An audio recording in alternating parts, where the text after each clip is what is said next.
dimulai sejak terjadinya pembuahan hingga bayi lahir.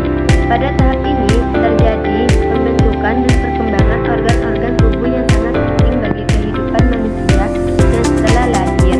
Tahap kedua adalah masa bayi, yaitu usia 0 sampai 2 tahun. Pada masa ini pertumbuhan fisik berlangsung sangat cepat. Bayi mulai belajar mengenali suara, wajah, dan lingkungan sekitarnya.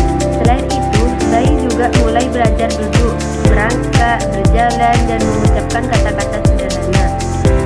Tahap ketiga adalah masa kanak-kanak, yaitu sekitar usia 2-12 tahun. Pada masa ini, anak mengalami perkembangan kemampuan berpikir, berbahasa, dan bersosialisasi. Anak mulai belajar membaca, menulis, berhitung, serta memahami aturan dan nilai-nilai yang berlaku di lingkungan keluarga maupun sekolah.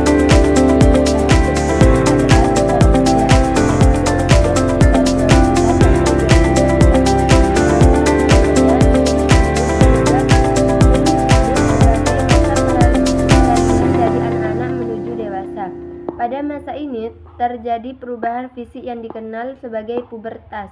Selain itu, remaja mulai mencari jati diri, mengembangkan kemampuan berpikir yang lebih kritis, dan belajar mengambil keputusan sendiri.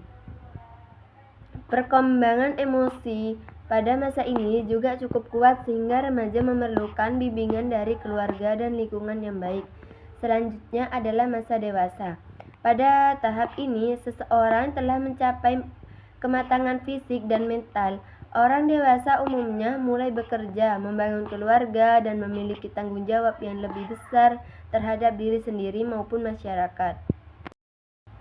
Kemampuan berpikir dan mengambil keputusan biasanya sudah lebih matang dibandingkan tahap sebelumnya. Tahap terakhir adalah masa lanjut usia atau lansia.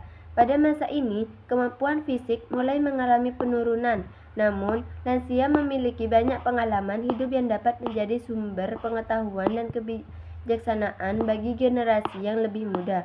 Oleh karena itu, mereka tetap memiliki peran penting dalam keluarga dan masyarakat. Perkembangan manusia dipengaruhi oleh beberapa faktor. Pertama, faktor keturunan atau genetik, yaitu sifat-sifat yang diwariskan dari orang tua kepada anak.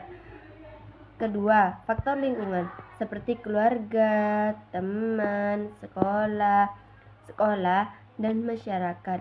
Ketiga, faktor pendidikan yang membantu seseorang mengembangkan pengetahuan, keterampilan, dan karakter. Keempat, yaitu faktor kesehatan dan gizi, karena tubuh yang sehat akan mendukung proses perkembangan yang optimal. Kelima, faktor budaya dan teknologi yang juga mengaruhi cara berpikir dan perilaku manusia. Dari penjelasan tersebut dapat dipahami bahwa perkembangan manusia merupakan proses yang berlangsung sepanjang hidup. Setiap tahap perkembangan memiliki ciri-ciri dan tantangan yang berbeda. Oleh karena itu, manusia perlu mendapatkan pendidikan, lingkungan yang baik, serta dukungan kesehatan agar dapat berkembang secara maksimal dan menjadi pribadi yang bermanfaat